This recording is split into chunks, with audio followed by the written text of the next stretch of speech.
Sa nakaraan nating video, nasubukan nating mag-charge sa mga gas station. Napakabilis nga ma-full charge ng electric car natin na ubabot sa 35 pesos per kilowatt ang bayad natin, na kung iyong kukumputin ay parehas lang ng gastos sa mga gasolinang sasakyan. Pero sa video ito, doon naman tayo mag-charge sa mga libreng area. Tara at sama-sama nating experience si Pearl, ang ating unang electric car.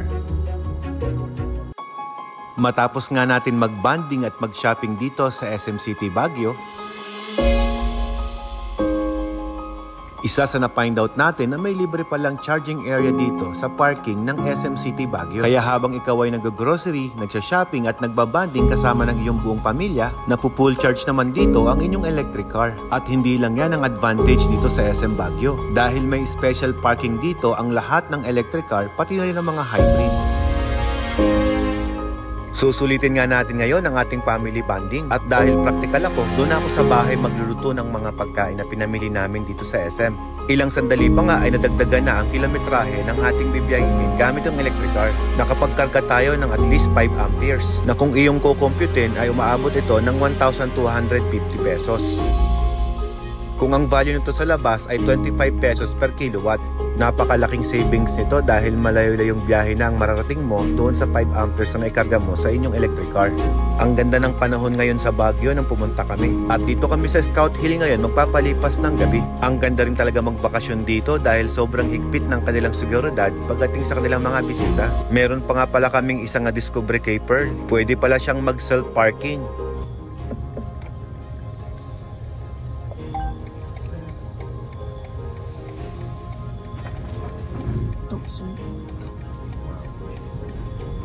Pinipreno ko konti.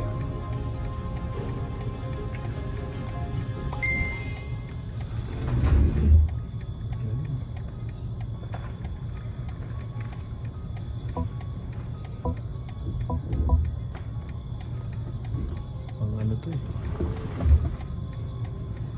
Sige na, ipark mo na mag-isa. May puno, wag. Siguro po, sang iiwas yun.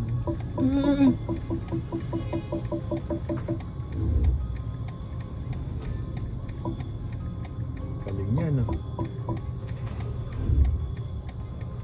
Hindi siya titigil hanggang di na ipapantay eh. Banti pa siya. Okay. Tapos dapat pala yung parking mo may guhit din eh. Dapat may guhit din yung parking mo para yun, nakapark na siya. Okay, we're good. Galing. Yay! Sakto yung parking. Yung window nyo, sara nyo. Galing. Sakto yung parking. Tapos you don't need to press anything here kasi it's already yung pinabili natin.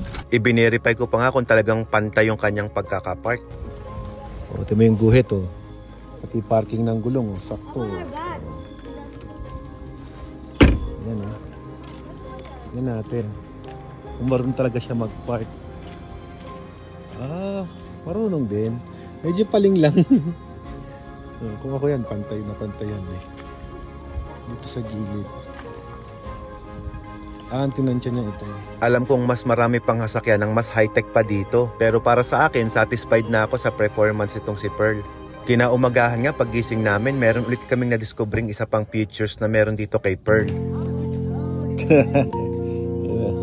There's a sensor there. If you want to open it, just like that. That's it. Mas may enjoy at makikilala mo talaga ang isang sasakyan kapag palagi mo siyang ginagamit. At kapag isasara mo naman yung kanyang back door, back up. Bye-bye! panalo yung features na yun, lalong-lalo na pag may buhat kang groceries. Ang sarap din talaga ng may asawang chef, talagang hindi ka mamumroblema sa kakainin mo sa umaga. Magbe-breakfast lang kami ng sama-sama ng buong pamilya, pagkatapos nito ay mamamasyal na kami. Inaya ko muna nga yung 3 boys para kunin si Eleanor.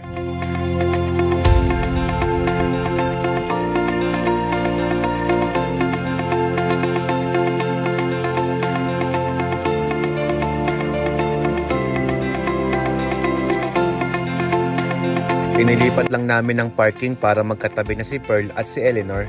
Napakaangas naman tignan ng puti at black na kulay nila oh. Simpleng pasya, lakad-lakad at kwentuhan lamang nga kasama ng mga bata ay naku panalo na ang day off ko.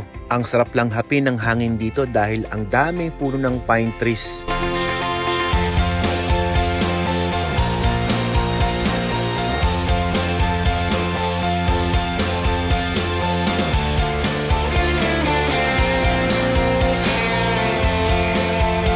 Ito nga pala yung captured ng DJI Neo. Ang galing, parang may sarili ka talagang videographer. Matapos nga nating mamasyal, syempre kakain ulit tayo ng tanghalian. Of course, Asian tayo kumakain tayo 3 times a day.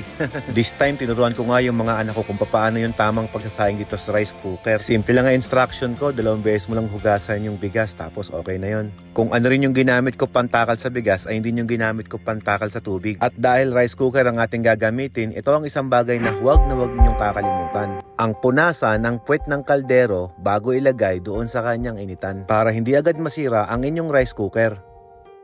That's it. Oh, basic. Tada! Wow! Magic! Habang ako ang nakatoka sa kanin, si Ella naman ang bahala sa ulam namin. Simple lang ang banding namin pero ganito namin turuan ng mga anak namin. Sa wakas, luto na ang sinaing naming kanin. Pag ikaw mismo ang nag-prepare at nagluto, mas may enjoy mo itong pagkain. Habang kumakain nga kaming magkakasama, ay pinapanood naman namin ang aming video sa YouTube channel namin. Matapos nga namin kumain, ay diretso na naman kami sa aming pamasyal. Let's go! So, dito tayo ngayon sa may Honda Big Bike Quezon. So, dyan yung office nila. At ngayon, dito tayo kakain ng barbecue. Pinarada lang muna natin dyan yung kotse natin. So, while strolling around our electric car, ito na, kapag paluto na kami ng barbecue. Whoa! That's so here. Wow! Gonna get Masarap ba? Ay, kahit alin ito, pare-parehas lang yan. Yun. Dahil Sunday ngayon, sarado yung Quezon on the Big Bike dito sa Baguio. Tapat lang na dito tayo nagba-barbecue dyan sa lugar na yan. Diba kami sa gilid kakain ng mga kids. Alam nyo ba yung kasabihan na a weak man produce a strong man and a strong man produce a weak man? Pwedeng maging totoo talaga yan kapag hindi nyo naalagaan ng maayos ang inyong mga anak. Alam ko sa sarili ko na I am a strong man. Kaya alam ko rin sa sarili ko na pwedeng maging weak ang mga anak ko kapag hindi ko sila nagabayan na maayos. Kaya naman ipinapakita ko sa kanila na dapat huwag kayong makakalimot kung saan kayo nagmula. Palagi kong minumulat sa kanila na maging simple lang ang paraan ng pamumuhay. Kasama na rito ang huwag maging pihikan sa pagpili ng mga pagkain. At sa katunayan, ang mga anak ko sa ngayon, sa murang edad ay kaya nilang i-manage ang aming opisina. Kaya naman nagkakaroon kami ng maraming panahon ni Ella para makapag-travel. Dahil yan sa pagtuturo ng mga gawain sa aming mga anak. Habang nagbabarbecue nga kami ay may subscriber pala na nakakilala sa akin. Picturean ko kayo, sir? Kayo po bang pipicturean ko, sir? Hindi, mag-picture po tayo, sir. Pipicture tayo. Okay. Tagal-kala kami, sir. Saan ka sa Alcala? Pero sa amin. Ayun pala yan? Gusto kayo. 2, 1. Thank you, sir. Thank you. Ingat po. Salamat. Bakit pa yung sticker ko? Matagal na yan, sir. Isang taon na. Wow. Nakuha ko to nung dumalaw sa raid. Si Reed na. Sige. Thank you, thank you. Ingat po. Nakita namin itong sakyan niya, yung electric. Yun, no? Niro-road test ko. Oo. Sige, sir. Ingat po. Sige, sige. Dalawang nagde-date dito. Ano, Sai? Busog? Oo, busog na ako. Kain po. Kain po tayo. Talaga. Sagot ko, sir. Ha? Sure ka ba? Sige, ayaw mo eh. Mapilit pa naman ako, sir. Ayaw mo talaga? Sige, ingat ha. Salamat. At matapos nga naming magmerienda ay dumiretso na kami ngayon sa Camp John Hay. Dito nga namin nakita ang electric vehicle charging hub na kung paanong libre ang SM Baguio mag-charge ay libre din naman dito sa lugar na to. Ito nga pala yung AC charger nila na kayang mag-charge ng 22 kW. Mas mabilis mag-charge dito kumpara dun sa SM Baguio. Pero para makapag-charge ka rito ay kailangan mong i-download itong app na to. Dito sa app na to makikita mo na parang may babayaran ka. Pero ang totoo niyan, libre lang naman talaga. Ang maganda pa rito, safe mag-charge dito dahil merong mga security guard sa paligid. Ang totoo niyan, sila pa ang nag-assist sa akin kung paano gamitin itong charger. Syempre, habang nagcha-charge kami, ayaw naming masayang ang oras namin. Kaya naman dumaan muna kami rito para magpalinis ng kuko at magpaspa.